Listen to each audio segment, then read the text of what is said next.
Hi there, it's Laura here from iHeart Planners, and today I'm going to share with you how I organize my spices and give you a few tips for how you can organize yours.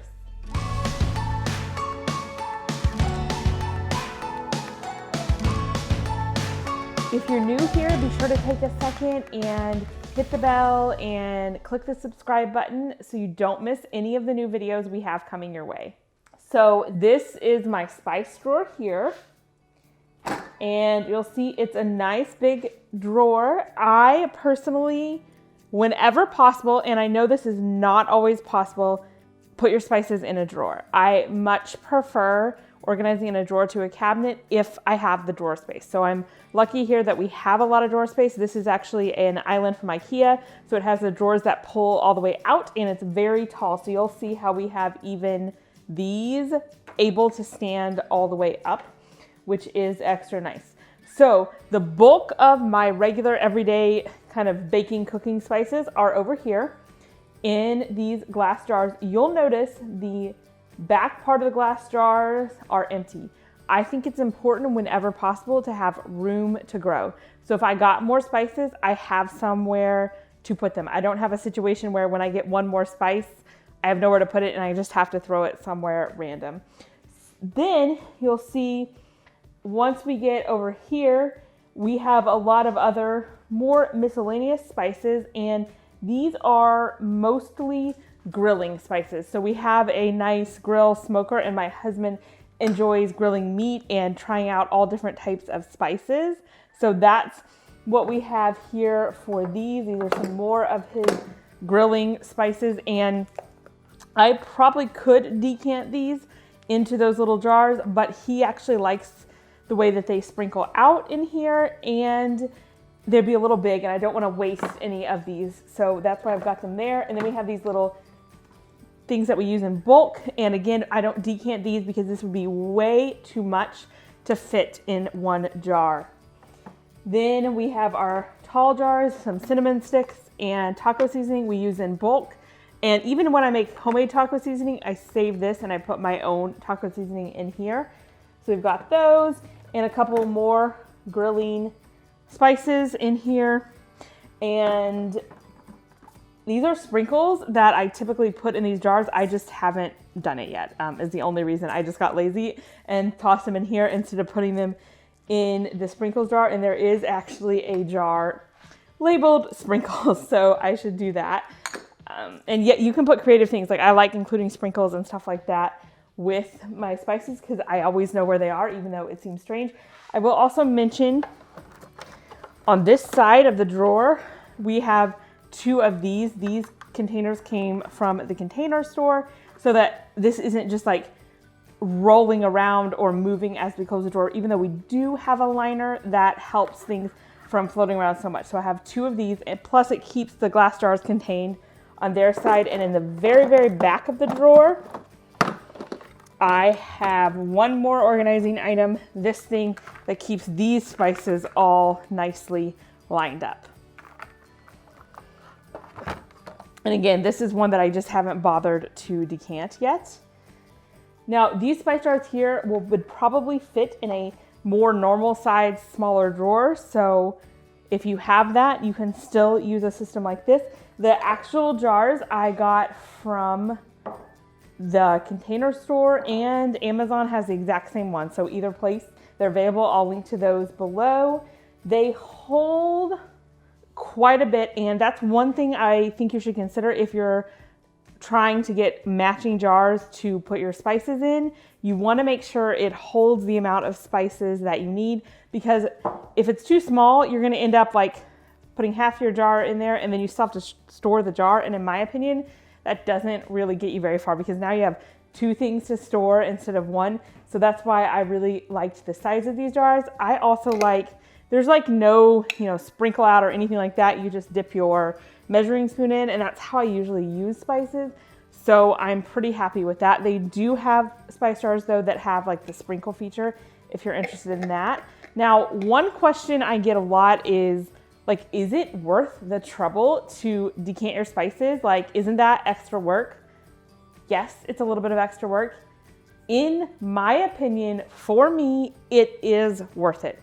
because I get spices from all different places. Aldi is where I get the bulk of them, but there's several things Aldi doesn't have, so I'll go to Kroger or whatever other store. And then I end up with a bunch of mismatched spices like this, and I just think that doesn't look as nice and neat. And I know for myself personally, I will keep it up, even if it's extra work, if it looks nice and neat, versus if it looks not as nice, I'm gonna have a harder time keeping up with it. Secondly, I think it is harder to keep track of my spices without decanting them, because you'll see I have these labels right on the top of the spices, so I can easily see what the spice is. It would be pretty hard to do that with just using regular spice jars. As you can see, this is much, much smaller, and so it'd be harder to fit. And also, like, this one has writing on it already, so in a drawer, it'd be really hard to see what I have.